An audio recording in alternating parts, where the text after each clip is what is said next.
Ya va a arrancar el partido, si ya no arrancó. Yo creo que nosotros tenemos que ayudar a que exista un partido dentro de lo que el Ecuador requiere.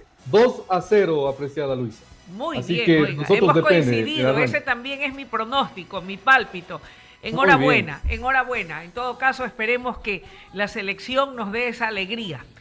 Óigame, bueno, primeramente escuchar su opinión respecto de lo que fueron los comicios del domingo. Se respetó la voluntad popular, el soberano se pronunció en las urnas y tenemos presidente electo Daniel Noboa Asim, el presidente más joven elegido democráticamente en urnas en el Ecuador. ¿Qué comentario le merece y qué expectativa tiene usted como ecuatoriano y como un hombre conocedor del derecho, experto en temas constitucionales, de lo que fue este vuelco a las urnas de los ecuatorianos para elegir al presidente que gobernará en este periodo corto, 1 año, 6 meses? Luisa, lo fundamental y lo de arranque. El Ecuador ha elegido algo de racionalidad, algo de estabilidad y de paz en medio de un sistemático, simultáneo y ordenado intento de desinstitucionalizar al Estado, de conflictuar absolutamente todo y llevar a un ánimo y a una realidad de violencia que pasa por la delincuencia, pero también por la carente lógica de institucionalidad y de actores serios en el Estado, sino de actores más alineados, digo yo, más alineados a bandas, a bandidos y a intereses dudosos, dudosos que no son los intereses del Estado. Yo creo que los ecuatorianos, en consecuencia, hacen un voto que busca organizar la esperanza. Organizar la esperanza en este Estado pasa por tomarse en serio al país y pasa precisamente luego de la serie de conflictos que hemos visto por buscar estabilidad, paz, paz y obviamente resolver los problemas urgentes del Estado. El gobernante electo tendrá un periodo de gobierno corto, muy corto.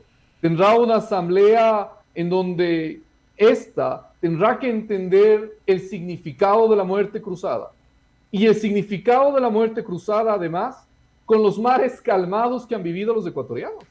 Porque durante este tiempo que no ha existido un parlamento del Estado en funciones, los ecuatorianos no lo han extrañado, no lo han sentido.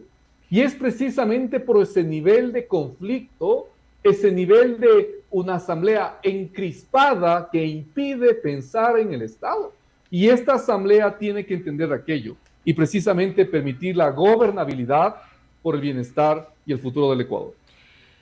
Abogado Chalco, siendo que cuando, como dice un viejo dicho, escoba nueva barre bien, y siendo que el presidente electo es un hombre joven, un empresario exitoso, deportista, ya ha tenido experiencia, yo diría que un rol protagónico en la anterior asamblea, como la persona que estaba a cargo o presidía la Comisión de lo Económico y Financiero, impulsó allí algunos proyectos y propuestas económicas interesantes y tiene aquello que tiene la juventud, que es la vehemencia, él lo ha dicho, su deseo de servir al país.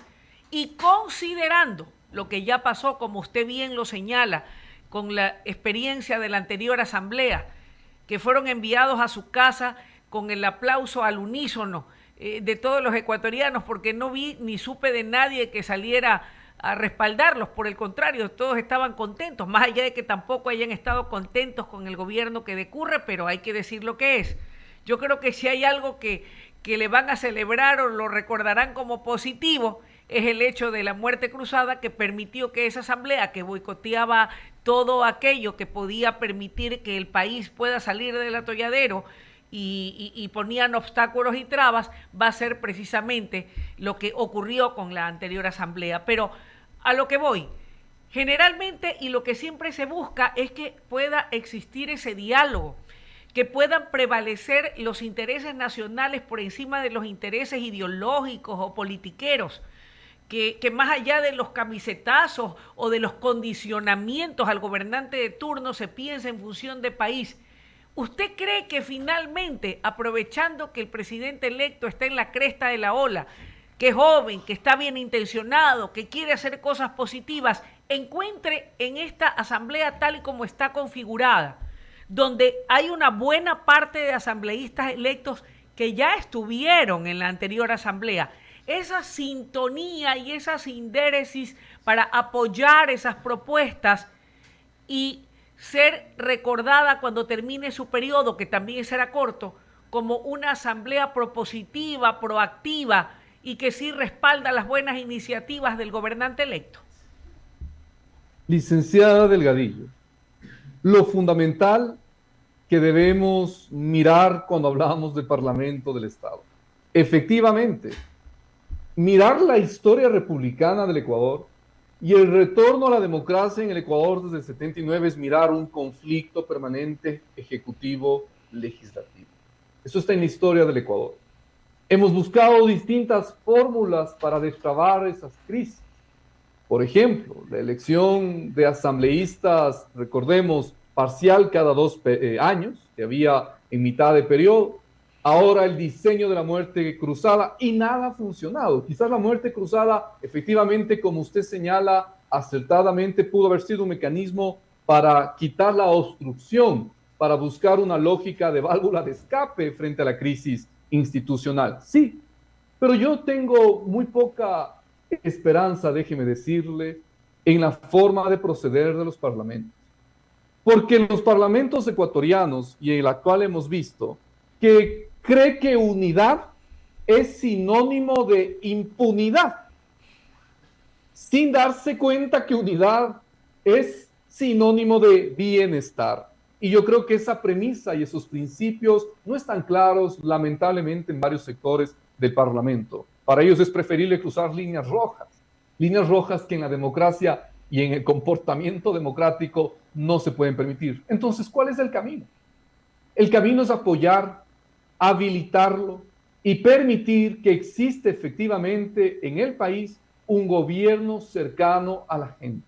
Más aún si es un gobierno tan corto. ¿Cuál es la forma de ser cercano a la gente? La consulta popular. Yo he escuchado críticas de todo sentido, que no va a haber tiempo para la consulta popular y demás. Por favor, aquello es falso, de falsedad absoluta. Hay que repasar qué ha pasado en el país. El día 29 de noviembre del 2017 se decretó la consulta popular 2018 por Lenín Moreno. Y el 4 de febrero del 2018, es decir, en menos de 3 meses, se consultó a los ecuatorianos el 4 de febrero de 2018. Es falso que una consulta toma 5, 6, 7, 8 meses. Eso ya es ser agoreros del desastre desde un inicio. Hay que buscar mecanismos serios, idóneos, efectivos, que permitan precisamente al presidente gobernar y hacerlo inclusive ante un intento de obstrucción permanente por parte del Parlamento. Y yo creo que ahí hay mucho que hacer a través de una consulta popular. El mismo tema de seguridad, no es solamente que las Fuerzas Armadas estén en las calles, por favor. En la Constitución, por ejemplo, que hay que cambiarla, está el Consejo de Participación Ciudadana. Está esta suerte de impunidad o falta de seriedad del Consejo de la Judicatura, de aquel Consejo de 2 de 5 votos que hace mayoría para destituir a jueces. En la misma Constitución está la eliminación de la base de Manta. Entonces yo sí creo, estoy convencido de que existen elementos fundamentales para gobernar y se puede hacer de la mano de la población si es que usted tiene una asamblea que obstruya sistemáticamente. Abogado Chalco, usted es el experto y me va a ayudar a mí a entender mejor, porque usted conoce muy bien que como ciudadana o como comunicadora, yo puedo tener algunas ideas o conceptos o conocimientos muy generales, pero no a profundidad como usted que es el experto. Quiere decir entonces que para poder lograr cambios sustanciales que en este momento son un impedimento o una camisa de fuerza por el contenido de la constitución aprobada en Montecristi, una consulta popular sería la salida. Usted ha citado el tema de la base de Manta, por citar un ejemplo, que yo en lo personal no soy constitucionalista, no soy abogada, no sé de temas de derecho, pero yo sí creo que fue, y hablo como una ciudadana más, yo sí creo que fue un error sacar la base de Manta, porque de alguna manera cuando existía la base de Manta no había pues los problemas que hoy estamos lamentando y viviendo.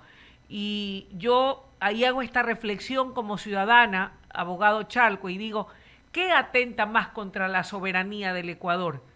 El que hayan estado aquí la milicia norteamericana o tropas norteamericanas asentadas en la base de Manta ayudando a resguardar y a controlar y a impedir que el narcotráfico haga de la suya, o cómo estamos hoy por hoy invadidos de mafias criminales que tienen al país viviendo la peor pesadilla de la que yo tenga memoria. Entonces la pregunta es, ¿se puede a través de la consulta popular cambiar qué?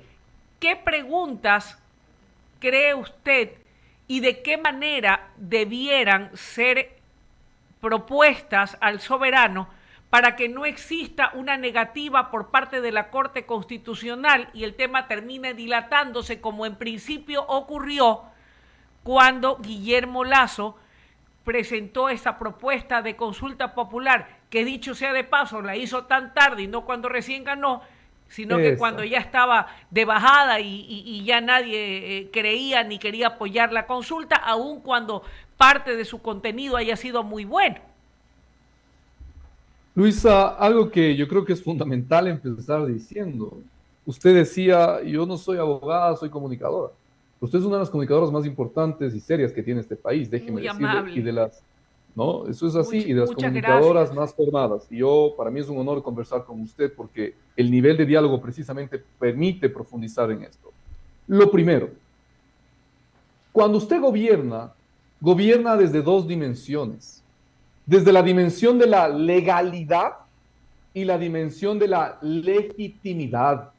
La legalidad, para que la audiencia nos comprenda, es la conformidad con el derecho, actuar en el marco del ordenamiento jurídico. Si usted hace actos legales, está actuando con legalidad, así de simple. Bien. Pero la premisa y dimensión fundamental que no hay que olvidar en un gobierno es la legitimidad democrática. Es decir, la conformidad con el deseo, con lo que los ciudadanos, con lo que la gente quiere vivir de ese gobierno, con lo que cree que es correcto. Y esa legitimidad democrática usted tiene al arranque, es intocable, es perfecta la legitimidad democrática del arranque y por eso la oportunidad.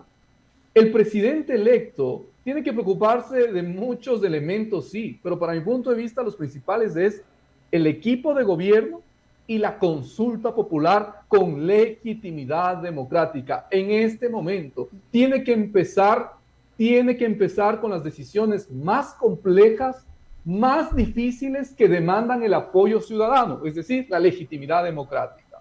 En esa línea, es inolvidable los errores que cometió el presidente actual.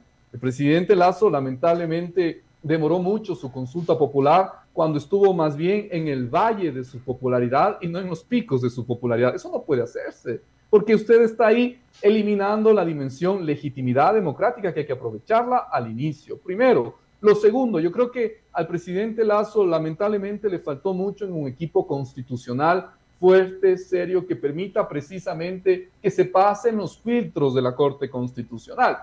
Vea, yo creo que hay que ser muy claros en algo.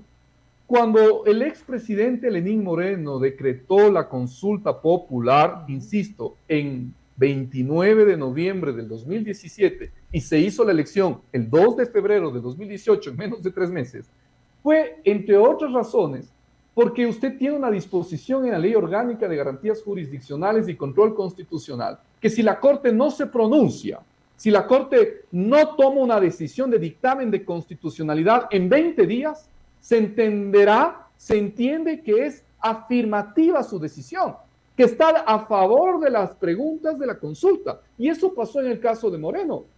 Si tenemos hoy una Corte Constitucional que, como nos ha mostrado, demora bastante, tarda bastante sus actuaciones, sus dictámenes que son urgentes, que son necesarios, como los últimos casos que hemos visto, como el dictamen, por ejemplo, de cumplimiento de sentencia y de decisión que fue en el caso del Consejo de Participación Ciudadana, seguramente eso va a suceder. No tendremos una corte que se pronuncie a tiempo y la consulta va a operar. Yo creo que los temas fundamentales en la consulta, para responder a su segunda pregunta, Luisa, son primero, nuevamente hay que hablar, y hay que hacerlo, del Consejo de la Judicatura, de este Consejo de la Judicatura que se ha burlado de los ecuatorianos.